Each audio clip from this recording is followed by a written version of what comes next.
பஞ்சமி திதியில் வாராகி வழிபாடு. இன்னைக்கு 5 விளக்கு கொண்ட பிரம்ம விளக்கு தீபம் வாராகி அம்மனுக்கு தான் ஏற்றப்பட்டது. சப்த கன்னிகளில் ஒருவரும் அம்பிகையின் சேனாதிபதியுமான வாராகி அம்மன் பஞ்சமி தேதியில் வாராகி வழிபாடு செய்கிறதுனால வாழ்வில் வரம் பல தந்து நம் வாழ்க்கையை வரமாக்கி தந்துருவாள் இந்த அன்னை.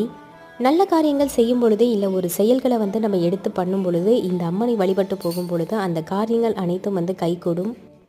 மாதத்தில் வர 2 பஞ்சமியில் பார்த்திங்கன்னா வளர்முறை பஞ்சமி, தேய்முறை பஞ்சமி அப்படின்னு 2 பஞ்சமிகள் வரும்.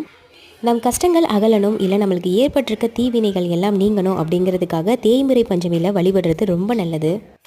புதிய விஷயங்கள் இல்லை புதிய செயல்கள் செய்ய போகிறோம், புதிய தொழில் ஆரம்பிக்க போகிறோம், அந்த மாதிரி காரியங்களுக்கு வளர்முறை பஞ்சமியில் தீபம் ஏற்றி வாராகி அம்மனை வழிபடுறதுனால நம்மளுக்கு அது கைகூடி நல்லபடியாக நடக்கும் அப்படிங்கிறது நம்பிக்கை. நெய்வேத்தியமாக பானகம், அதாவது சுக்கு அதிகமாக சேர்த்த பானகம், சுண்டல், மொச்சை, அது மட்டும் இல்லாமல் சக்கரவள்ளி கிழங்கு, நவதானிய வடை, அது மட்டும் இல்லாமல் பால் சம்மந்தப்பட்ட பொருட்கள் நெய்வேத்தியமாக